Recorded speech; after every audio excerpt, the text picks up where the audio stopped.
샬롬 반갑습니다. 12월 26일 토요일 아침입니다. 성탄절 여러분들 은혜 가운데 잘 보내셨습니까? 오늘부터 다시 새롭게 우리 아기 예수님을 마음속에 영접하고 새 마음을 가지고 살아갈 수 있기를 바랍니다. 오늘 함께 묵상할 말씀은 디모데후서 2장 18절에서 26절에 있는 말씀입니다. 진리에 관하여는 그들이 그릇되었도다. 부활이 이미 지나갔다 하므로 어떤 사람들의 믿음을 무너뜨리느니라. 그러나 하나님의 견고한 터는 섰으니 인침에 있어 일렀으되 주께서 자기 백성을 아신다 하며 또 주의 이름을 부르는 자마다 불의에서 떠날지어다 하였느니라.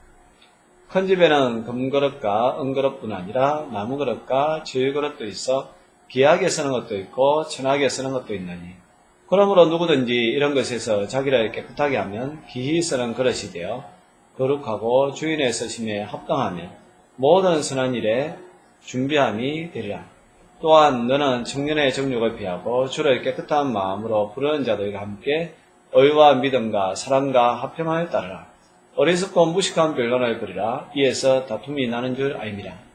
주의 종은 마땅히 다투지 아니하고 모든 사람에 대하여 온유하며 가르치기를 잘하며 참으며 거역하는 자를 온유함으로 훈계할지니 혹 하나님이 그들에게 회개함을 주사 진리를 알게 하실까 하며 그들로 깨어 마귀의 올무에서 벗어나 하나님께 사로잡힌 바 되어 그 뜻을 따르게 하실까 함이라. 아멘. 오늘은 기이 쓰는 그릇에 관하여서 같이 나누도록 하겠습니다.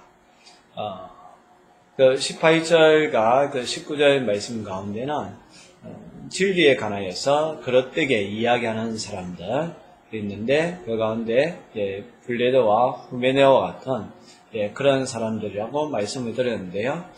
이 사람들이 주장하는 것은 부활이 이미 지나갔다 그렇게 이야기하는 사람들이 있습니다. 그런데 이 부활이 없기 때문에 믿음이 이제 무너뜨리는 그런 것이 되는 거죠. 특별히 바울은 십자가와 부활 사성을 아주 중요하게 생각합니다. 고린도전서 15장에는 부활이 만약에 없다라면 자신이 전하는 것도 헛것이 된다라고 이야기했고, 다르게 이야기하면 바울이 이렇게 복음을 전할 이유가 없다라고 이야기하는 거죠. 바울은 부활에 대한 확실한 소망을 가지고 있고 또 확신을 가지고 그렇게 복음을 전하는데 그 가운데 어떤 사람들은 이미 부활이 지나갔기 때문에 다시는 부활이 일어나지 않는다라고 이야기하는 사람들이 있습니다. 이러한 사람들은 믿음을 무너뜨리는 거죠. 다르게 이야기하면 우리 인생을 살아가는데 소망을 가지지 않게끔 한다는 것입니다.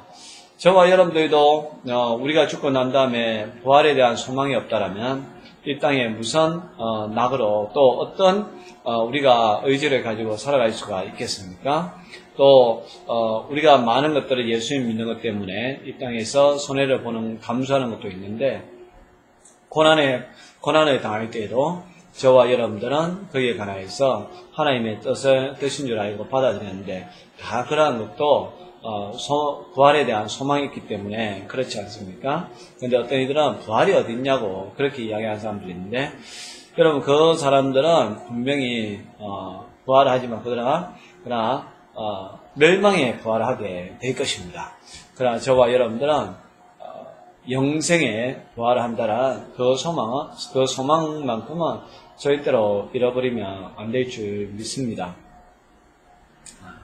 그 20절과 21절에는 기이 쓰는 그릇, 기이 쓰는 깨끗한 그릇에 대해서 이야기하고 있는데요. 비유로 이렇게 이야기합니다. 큰 집에는 금그릇도 있고 은그릇도 있고 나무그릇과 질그릇도 있습니다. 그 가운데 어떤 것은 귀하게 쓰고 어떤 것은 또 천하게 쓰는 게 있는데 중요한 것은 어떤 그릇이냐 그게 중요한 것이 아니라는 겁니다. 금그릇이냐 은그릇이냐 나무그릇이냐 질그릇이냐 그것이 중요한 것이 아니라 가장 중요한 것은 21절에 있는 말씀처럼 자기를 깨끗하게 하는 사람이 귀한 그릇이고 또 귀하게 쓰임받는다는 겁니다. 아무리 금그릇이라 할지라도 거기에 먼지가 자욱하게 있다든지 아니면 더러운 이물질이라든지 더러운 것이 담겨져 있더라면 누가 그것을 귀하게 쓰겠습니까?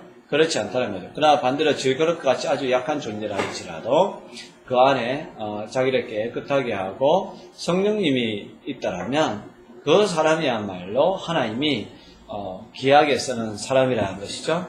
우리 모두는 다 세상적으로 귀하지 않을 수도 있습니다. 요즘 흔히 유행하는 말로 금수저, 은수저, 흙수저 그런 것이 있는데 우리는 어떻게 보면 흙수저와 같은 그런 존재일지도 모릅니다. 그러나 우리를 깨끗하게 한다면 비록 흙수저와 같은 그런 존재, 약한 존재, 질그릇과 같은 존재라 할지라도 하나님은 저와 여러분들을 통하여서 놀라운 일들을 행하게 될 것입니다. 저와 여러분들을 귀하게 사용하실 것입니다. 그렇기 때문에 내 모양이 어때서 거기에 대해서 비관하거나 또 남과 비교할 필요 없고 내 지금 상황이 어떤 상황이라 할지라도 나는 깨끗한 사람이 되어서 하나님께서 쓰시는 귀한 사람으로 살 거라는 그런 고백을 할 수 있기를 바랍니다. 또 그것을 위하여서 살아갈 수 있기를 바랍니다. 그래서 이제 바울이 디모데에게 구체적으로 그럼 귀하게 쓰는 사람들은 어떠한 사람이 되어야 하느냐에 대해서 22절과 23절에서 이야기하고 있는데요. 첫째는 청년의 정욕을 피해야 한답니다. 청년 때에 이 정욕적인 것이 많이 일어나지 않습니까? 그러한 세상적인 그러한 정욕들, 그것을 갖다가 피해야 한다는 거죠. 그리고 또 주를 깨끗한 마음으로 부르는 자들과 의와 믿음과 사랑과 화평을 따르라 라고 이야기합니다. 금묵자흑이라고 그렇게 하듯이 검은 데 가면 같이 검을 진다는 것이거든요. 우리가 거룩하게 되기 위해서 깨끗한 존재가 되기 위하여서는 주를 깨끗한 마음으로 부르는 자들과 함께 가야 된다. 그래서 의와 믿음과 사랑과 화평을 따르라. 그렇게 이제 따라가야 한다는 거죠. 정말 여러분들이 깨끗한 사람이 되고 싶다면 일단은 여러분들이 만나는 사람들을 깨끗한 사람과 만나야 됩니다. 물론 우리가 전도하고는 다릅니다. 전도를 할 때는 깨끗하지 않는 사람들에게 우리가 예수님을 전하는 것이죠. 그러나 나 자신이 거룩해지기 위해서는 깨끗한 사람이 되기 위해서는 신실한 사람들과 같이 해야 됩니다. 그렇기 때문에 세상에 많은 모임도 있지만 그러나 더 중요하게 생각해야 되는 것이 공동체의 모임입니다. 특별히 또 예배의 자리입니다. 말씀 앞에 나오는 그 자리라는 것이죠. 그리고 함께 동력하는 신실한 사람들과 같이 할 때에 우리는 깨끗한 그릇과 같이 될 수 있다는 사실입니다.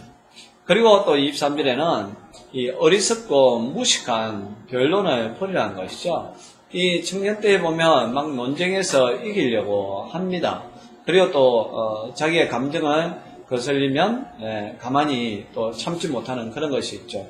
흔히 우리가 길을 가다 보면 이 젊은이들은 어깨만 부딪혀도 막 성질을 내고 달라들 듯이 그렇게 하지 않습니까? 그리고 이제 한편으로 보면 불의에 대하여서 참지 못하는 것이지만 또 다른 한편으로 보면 이 어리석고 무식한 그러한 변론에 많은 에너지를 소진하는 그런 또 젊은이들을 볼 수가 있습니다. 그렇기 때문에 우리도 깨끗한 사람이 되기 위해서는 어리석고 무식한 그러한 변론을 버리라 하는 것이죠. 다르게 이야기하면 하나님 앞에 나와서 하나님의 말씀에 많이 우리가 듣는 젊을 때에 하나님의 말씀을 가까이 해야 한다는 것입니다. 이렇게 될 때에 기약에서는 그릇이 될 수 있다는 사실이죠.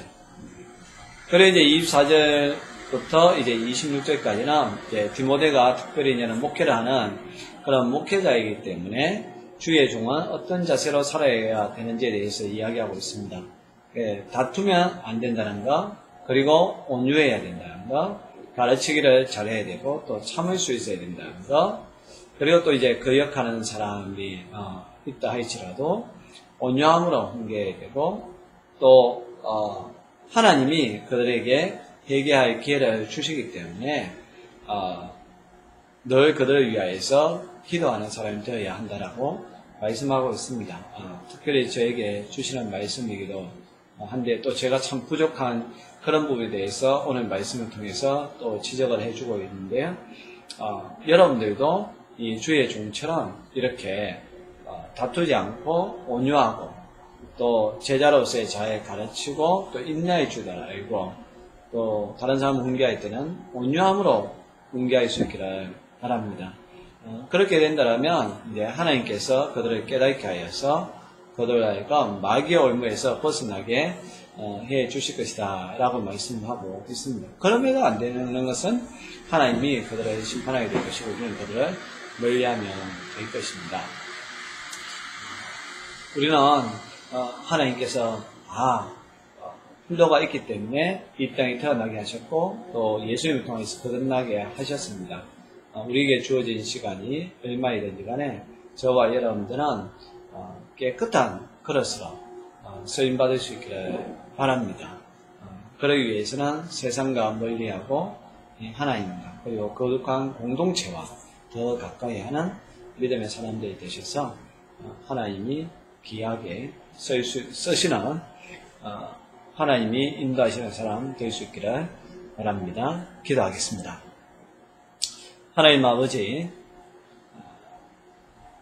집에는 덩그러 그리고 나무 그릇도 있고 질 그릇도 있지만 그러나 그 모양이 중요한 것이 아니라 그릇은 깨끗해야만 귀하게 쓰임받는다고 하셨습니다. 하나님, 우리의 모양이 어떠하든지 간에 그러나 우리의 영만은 깨끗하여서 하나님께서 귀하게 쓰는 사람이 되게 하여 주옵소서. 정욕을 멀리하게 하여 주시고 어리석고 무식한 변론도 하게 하여 주시고 멀리하게 하여 주시고 하나님이여 온유함으로 또 인내함으로 다른 사람들을 대하게 하여 주옵소서. 그래야해서 우리를 깨끗하게 하여 하나님이 귀하게 쓰는 사람 되게 하여 주옵소서. 특별히 우리 젊은이들 청년의 정욕을 피하게 하여 주옵소서. 오직 하나님의 영광을 위하여서 또 하나님만 바라보며 사는 젊은이들이 되게 하여 주옵소서. 예수님의 이름으로 기도합니다. 아멘.